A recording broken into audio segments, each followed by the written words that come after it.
a meeting with me to answer some questions about growing up with middle cochlear implants. I met you 2 years ago at the AG Bell conference in Arizona, and you made such a great impression on me. I've been wondering what you've been up to, but first, let's answer some questions from a group of therapists and parents in Indonesia. Okay, sounds great. Okay, great. So to begin with, maybe you could give us a short biography of your life. Yeah, of course. So, hi everyone. My name is Linnea Haga. I am 19 years old. I am a bilateral cochlear implant user. I received my first one when I was 1.5, so that one is almost 18 years old. And I received the second one when I was 10. I attended auditory verbal therapy for a number of years. And so as a result of that and my family's hard work, I was able to enroll in mainstream public schools from the get-go. I am now a college student going into my junior year at the University of Central Florida studying animation. Oh, wow.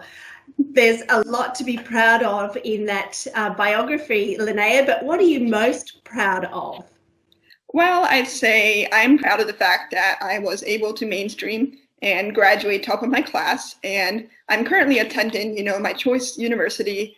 I got into UCF's animation program, which only accepts 30 people. So I say that's something that I'm definitely proud of.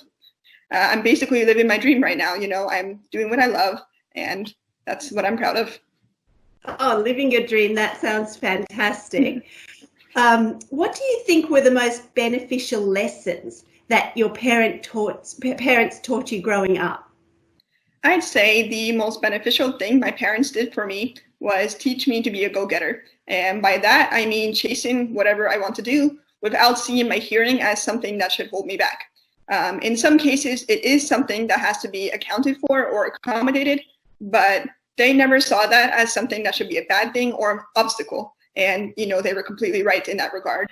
I think that attitude of not treating me as someone who was inherently different because of my hearing is what made me so comfortable and confident with my cochlears today. I'm a person with hearing loss. I'm not a hearing loss inflicted person. Oh, that is a really positive attitude. Well done with that. What do you remember as being the most challenging moment for you as a person who uses hearing technology? So most challenging moment, I can't say there's a particular example that sticks out to me, but I can say the toughest situation to deal with as someone using hearing technology is a scenario where there's crowds and a lot of noise. For example, I find it more difficult to follow conversations when I'm with a group of friends at a restaurant, just as an example, because the background noise and the bouncing around of the topics and, the speaker changing so often makes it more difficult to follow. The school cafeteria is something I remember being tough to navigate in that sense, as well as crowds at events like concerts or parties or any of that type of thing. And how do you overcome those challenges at the time?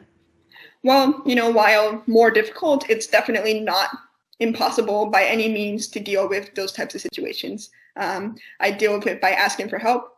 My friends all know about my cochlear implants, and they all know that at times I might have to ask them to repeat themselves or, ask the person next to me what was said.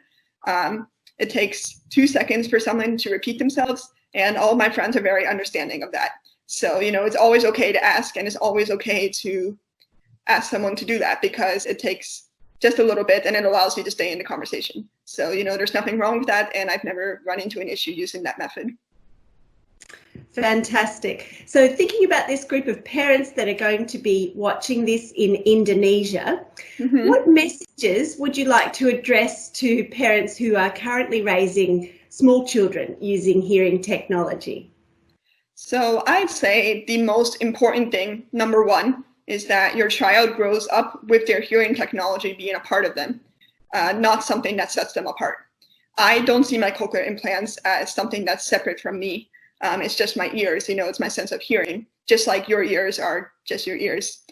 To achieve this, you really have to make sure you follow your ABT and your surgeon closely.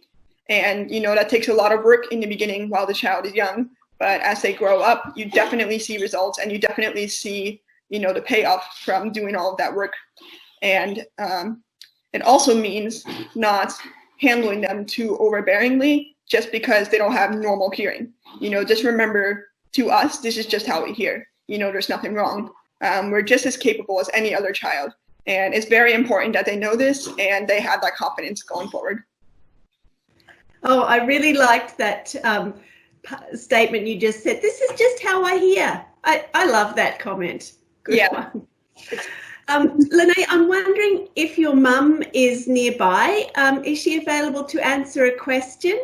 She is. She's sitting right next to me. I'm going to have to unplug my Roger pen here. Just give me 1 second. Oh, can you show us that? Oh, yeah. This is my Roger pen. It's like an FM system. I like to just use it whenever I'm listening to something on the computer. It's just a replacement for headphones because I can't really use normal headphones. So, it works out very well. So then you've been able to hear me very clearly using the FM, the Roger pen, but your mum hasn't been able to hear me. Is that correct? Yes, that's correct, because it's plugged into the audio jack. Oh, okay. That's wonderful. Thanks for showing us that.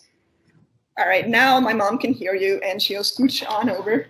Okay. Hi, Miriam. Hello. Hi, Rebecca. How are you? Yeah, great. Good to see you again. You too. Linnea has done a great job answering questions from the therapists and parents in Indonesia. And there's just one question for you. Let's have a look. So, what do you think parents of children using hearing technology need to understand about raising their children? Oh my, talking to parents. Can I talk forever? First of all, I just wanted to say congrats for making the decision to get a CI. It opens so many possibilities for your child. And I know it's hard to find out your kid is not hearing, but it's a really good decision. So first of all, I wanted to say congratulations. And second of all, you have to understand that it takes some training, I would say, for the brain to adjust to all these sounds making no sense in the beginning. So you just can't expect it to be complete regular hearing like anyone else right from the get-go. It does take rehab and training, and it will take a little while before your child will understand words and start speaking and all that. So that first I want them to understand. And then also,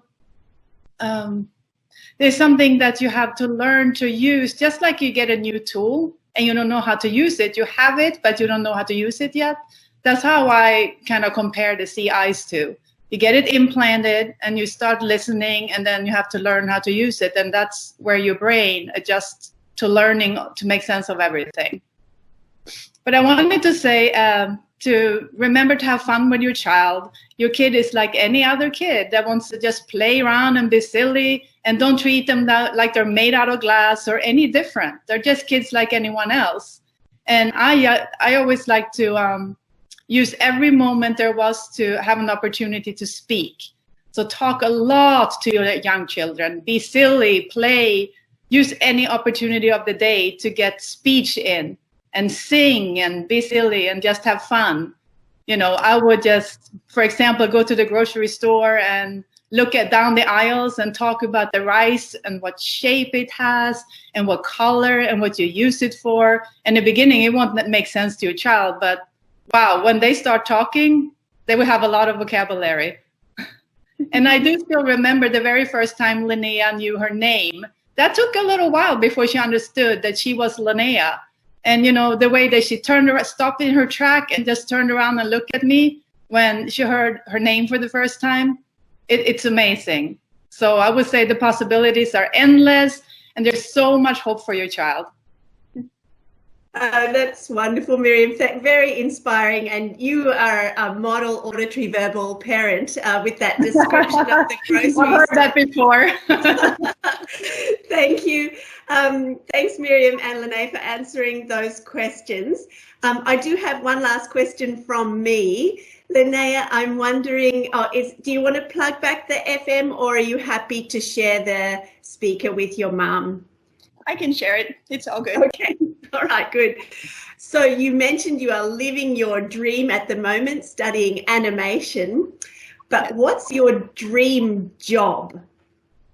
Well, I am an animation major, so I plan to graduate with my bachelor's and hopefully go to work in a studio for TV or film. My school in particular, UCF, has close ties with Disney because it's in Orlando. So I'd love to be able to utilize those connections in order to land a starting position at Disney Animation Studios. So that would be my dream job. That sounds amazing, and I hope we get to see your name in the credits of a Disney movie in the future. That would be so exciting. That's the dream. Thanks again, Linnea and Miriam. I'm sure everybody watching in Indonesia will really value hearing about your experience and your suggestions and advice. Cochlear implants are fairly recent technology in Indonesia, so it's wonderful for parents there to see what is possible 18 years after their child receives a cochlear implant. It's been really inspirational. Thanks so much. I would say thank you. Thank you. Yes. Okay,